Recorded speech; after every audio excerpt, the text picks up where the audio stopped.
കൗസു. മുൻഷിയുടെ മൂത്ത മകൻ നന്ദകുമാർ, ഹിന്ദി അധ്യാപകൻ, ശുദ്ധനാണ്, ഭാര്യയോട് അമിതമായ സ്നേഹം. നന്ദകുമാറിന്റെ ഭാര്യ തനി നാട്ടുമ്പുറത്തുകാരി, അല്പം ആഡംബരഭ്രമം ഉണ്ടെങ്കിലും നല്ലൊരു കുടുംബിനിയാണ്. ഭർത്താവിനെ ചൊൽപ്പടിക്ക് നിർത്തും. എന്തൊരു വേണം കൗസു? കലം. കലോ? കല അടുപ്പത്തിരിക്കുക, ചട്ടും വേണേ തരാം. അരേ ബുദ്ധു, മേരാ കലം കഹാം ഹേ? ഓ, മേരാ കലം. സർ, ആപ്കി കലം പോക്കറ്റ് മേ ഹേ. ഗലത്. ആപ്കി കലം നഹി, ആപ്കാ കലം. കായും കെയ്യും ഒക്കെ അങ്ങ് സ്കൂളിൽ ചെന്ന് പിള്ളാരെ പഠിപ്പിച്ചാൽ മതി കേട്ടോ. ദേ, ഇവിടെ മാതൃഭാഷ അല്ലാതെ മറ്റൊരു ഭാഷയും പ്രയോഗിക്കാൻ പാടില്ലെന്നാ അമ്മാവന്റെ കൽപ്പന. അത് മറക്കണ്ട. കൗസു, ഇന്നിപ്പോ എന്താ ഇത്ര തിരക്ക് പിടിച്ച പണി? ഇന്ന് തിങ്കളാഴ്ചയാന്ന് അറിഞ്ഞൂടെ? ठीक है, आज सोमवार है. ഡ്യൂട്ടി മാറി.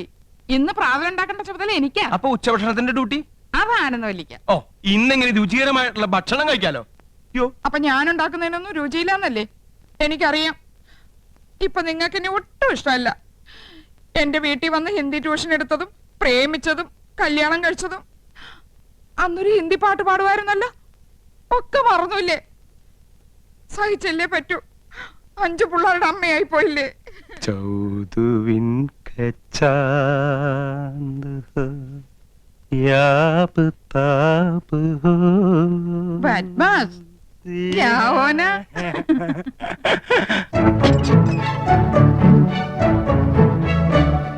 മുൻഷിയുടെ രണ്ടാമത്തെ മകൻ കൃഷ്ണകുമാർ ഒരു സിനിമാ നടനാകണമെന്നായിരുന്നു മോഹം. പക്ഷേ ഇപ്പൊ കോടതിയിൽ ഗുമസ്തൻ. കൃഷ്ണകുമാറിന്റെ ഭാര്യ നാട്ടുംപുറത്തുകാരി, പൊങ്ങച്ചക്കാരിയാണ്. 10ാം ക്ലാസ് വരെ പഠിച്ചു എന്നൊരു ഹുങ്കുമുണ്ട്. ഒന്ന് നിർത്തണുണ്ടോ? അമ്മാവനപ്പുറത്തുണ്ടെന്ന് മറക്കണ്ട. ഏത് നേരം ഒരു ചൂളോടി. ഇത് ഏത് പാട്ടാണെന്ന് നിനക്കറിയാമോ? ആ, എനിക്കറിയില്ല. ആനന്ദവല്ലി നീ തന്നെയല്ലി, പ്രേമമെന്തെന്നതെന്നോട് ചൊല്ലി. മതി. എല്ലാ സിനിമയും പോയി ഒറ്റയ്ക്ക് കാണും. ഞങ്ങള് 3 ഭാര്യമാര് കൂട്ടിലടച്ച കിളികളെ പോലെ ഇവിടെ കഴിഞ്ഞോളാം. എന്നാ ഭാര്യയും കൂട്ടി ഒരു സിനിമ, ഒരു ബീച്ച്, ഒരു പാർക്ക്, ഒരു ഹോട്ടൽ, ഒരു സ്റ്റൂള്. കണ്ണും പരട്ടം കാണാൻ പാടില്ലാത്ത നീ എങ്ങനെ ഒരു സിനിമയും ഒരു ബീച്ചും ഒരു പാർക്കും കാണുന്നത്? ഇപ്പൊ കാണാമോ? ഈ കണ്ണട മാറ്റാറായെന്ന് വിചാരമല്ലോ ഉണ്ടോ നിങ്ങൾക്ക്? 3 മാസം മുമ്പല്ലേ ഇത് മാറ്റിയത്? അവർ കുറഞ്ഞു. ഒരു കോണ്ടാക്ട് ലെൻസ് വാങ്ങിത്തരാൻ തോന്നിയില്ലല്ലോ. ഒരു കോണ്ടാക്ട് ലെൻസ് പോരല്ലോ ആനന്ദം, 2 വേണ്ടേ? ഓ, തമാശ മതി. എനിക്ക് വേറെ പണിയുണ്ട്. അറിയാം, ഇന്ന് നിനക്കല്ലേ ഉച്ചഭക്ഷണത്തിന്റെ ഡ്യൂട്ടി. കാലാകുമ്പോ കയ്യും കഴിയും വന്നിരുന്നാ മതിയല്ലോ. അതെങ്ങനെയാ ഉണ്ടാവുന്ന അറിയോ? 3 പെണ്ണുങ്ങൾ അടുക്കള കിടന്ന് നരയിക്ക. വിറക് കത്തിച്ചും അമ്മിയിലരച്ചും കല്ലിലാട്ടി ഒക്കെ മടുത്തു. എന്നാ ഭാര്യമാരല്ലേ, അവരുടെ അധ്വാന ഭാരം ഒന്ന് കുറയ്ക്കാൻ ഒരു ഗ്യാസ്, ഒരു മിക്സി, ഒരു ഗ്രൈൻഡർ, ഒരു ഫ്രിഡ്ജ്, ഒരു... എന്നാ തുച്ഛശമ്പളക്കാരായ ഭർത്താക്കന്മാരല്ലേ ചെലവ് കുറക്കാൻ വേണ്ടി ഒരു സാരി, ഒരു മാല, ഒരു വള, ഒരു കുട്ടി, ഒരു നേരത്തെ ആഹാരം, ഇതൊക്കെ മതിയെന്ന് നിങ്ങളും വിചാരിച്ചില്ലല്ലോ. ദേ, നിർത്തണുണ്ടോ? എന്നെ കൊണ്ടൊന്നും പറയിക്കണ്ട. ഞങ്ങൾ 3 പെണ്ണുങ്ങളിൽ നിന്ന് പുകയ്യ. എന്റെ ഷർട്ടും കിടന്നു പോയിരുന്നു. അയ്യോ,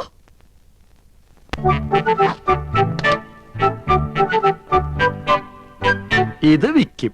മുൻഷിയുടെ 3ാമത്തെ മകൻ ഗോപകുമാർ, ആയുർവേദ മെഡിക്കൽ റെപ്രസെന്റേറ്റീവ്, സരസൻ, വാചാലൻ. ഗോപകുമാറിന്റെ ഭാര്യ 4ാം ക്ലാസ് വരെ പഠിച്ച ഈ നാട്ടുമ്പുറത്തുകാരിക്ക് ഇംഗ്ലീഷ് ഭാഷ ഒരു ദൗർബല്യമാണ്. അർത്ഥമറിയാതെ സ്ഥാനത്തും അസ്ഥാനത്തും അത് പ്രയോഗിക്കും. ഡിസ്റ്റർബ് ചെയ്യരുത്.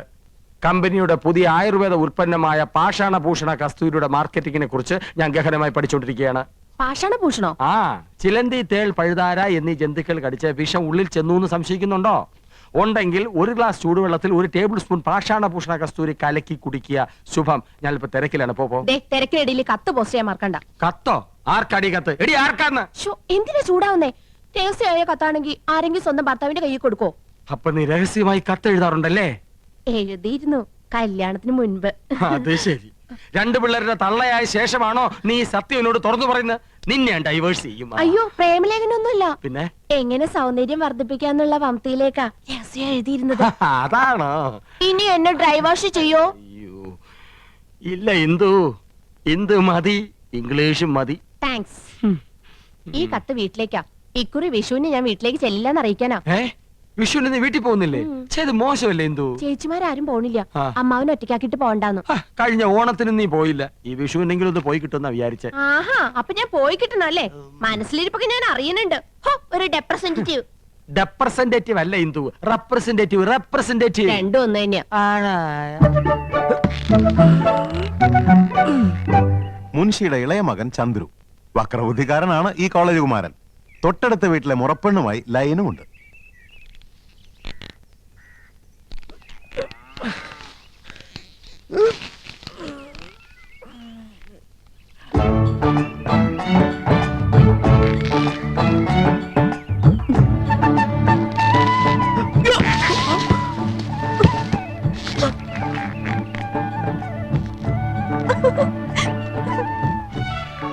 ചന്ദ്രു, കോളേജിൽ പോകാറായി. കസർത്തിനും കഴിഞ്ഞില്ലേ? കഴിഞ്ഞു.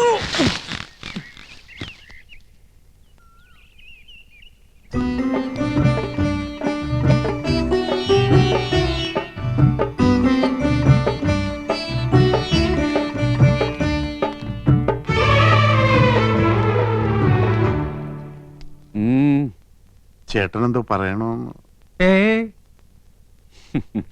നന്ദകുമാരൻ എന്തോ പറയാനുണ്ട്.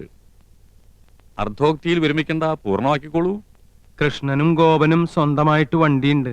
എനിക്കും ഒന്ന് വാങ്ങിയാലോന്ന്. സെക്കൻഡ് ഹാൻഡ് പോരെ? മതി. അപ്പൊ ശകടമാണ് വിഷയം. ഗോപകുമാരന്റെ ഒപ്പല്ലേ നീ എന്നും പോണത്? നിന്നെ സ്കൂളിൽ വിട്ടിട്ട് അവനെ ഓഫീസിൽ പോയാ പോരെ? അതിന് 2 ശകടങ്ങട് വേണോ? അല്ല അച്ഛാ, പോണ വഴിക്ക് 1-2 ട്യൂഷൻ ഒത്തു വന്നിട്ടുണ്ട്. ആയിക്കോട്ടെ, അത് കഴിഞ്ഞ് ബസ് പോവാലോ. ആ വഴിക്ക് ഇഷ്ടം പോലെ ബസ് ഉണ്ട്.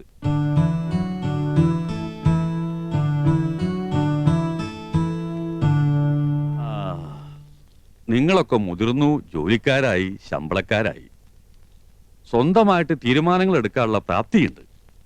അഭിപ്രായം പറയാനും നയിക്കാനും ശേഷിയുള്ള 3 മാമഭാഗങ്ങളും. എന്നാലും എല്ലാം അച്ഛനോട് ചോദിച്ചിട്ട് മതി എന്നുള്ള തീരുമാനം നന്ന്, സന്തോഷം. അച്ഛന്റെ അഭിപ്രായം പറയാം. ഗോപന് അവന്റെ കമ്പനി വക ശകടമുണ്ട്. നമുക്ക് പണച്ചെലവില്ല.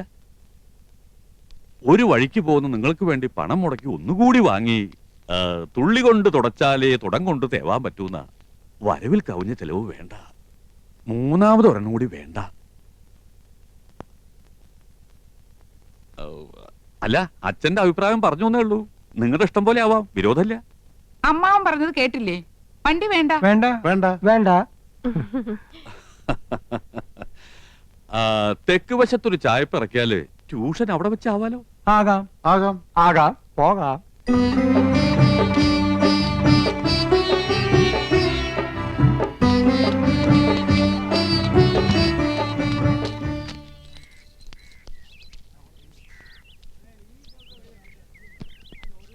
മാളേക്കൽ വീട് പെയിന്റ് ചെയ്യണ്ടല്ലോ. പുതിയ താമസക്കാര് വരുമായിരിക്കും. വിട് വിട്.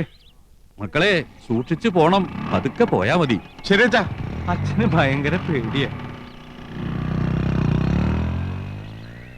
കൃഷ്ണ ഗുരുവായൂരപ്പ, എന്റെ കുട്ടികൾക്ക് ഒരു കുറവും വരുത്തല്ലേ.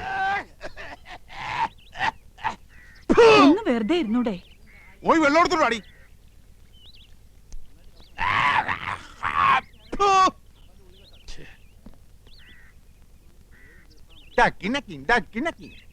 ചൊട്ടയിലെ ശീലം ചുടല വരെ.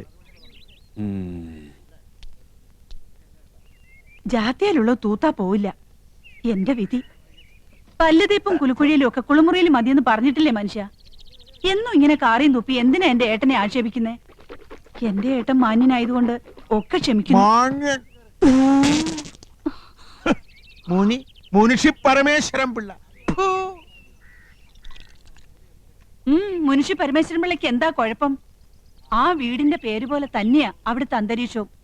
മക്കളും ഭാര്യമാരും കുട്ടികളും എന്ത് ഐക്യത്തോടും അച്ചടക്കത്തോടും കൂടിയാ കഴിയണേ. എന്തെങ്കിലും ഒരു അപശബ്ദം ആ വീട്ടിൽ നിന്ന് കേട്ടിട്ടുണ്ടോ ഇതുവരെ? അതൊക്കെ എന്റെ ഏട്ടന്റെ മിടുക്കൊണ്ട് തന്നെയാ. എടീ, നിന്റെ മുനിഷി പരമേശ്വരൻ പിള്ളയുടെ കയ്യിൽ ഇതുണ്ടോടി? എന്നാൽ ഈ വേലപ്പന്റെ കയ്യിൽ അതുണ്ട്. മറ്റുള്ളവരുടെ ദുഃഖം മനസ്സിലാക്കി സഹായിക്കുന്നവരുടെ കയ്യിൽ പണം കാണില്ല. ഈ വീട് വേണോന്ന് വാശി പിടിച്ചപ്പോ ഒരു മടിയും കൂടാതെ നിങ്ങളുടെ പേർക്ക് എഴുതി തന്ന ആളല്ലേ ഏട്ടൻ? ഇനി ആർത്തി തീർന്നില്ലേ? പണം ഉണ്ടായിട്ട് എന്താ കാര്യം? പാരമ്പര്യം വേണ്ടേ? നിങ്ങക്ക് ഞാനപ്പം താന്നവനായിപ്പോയി.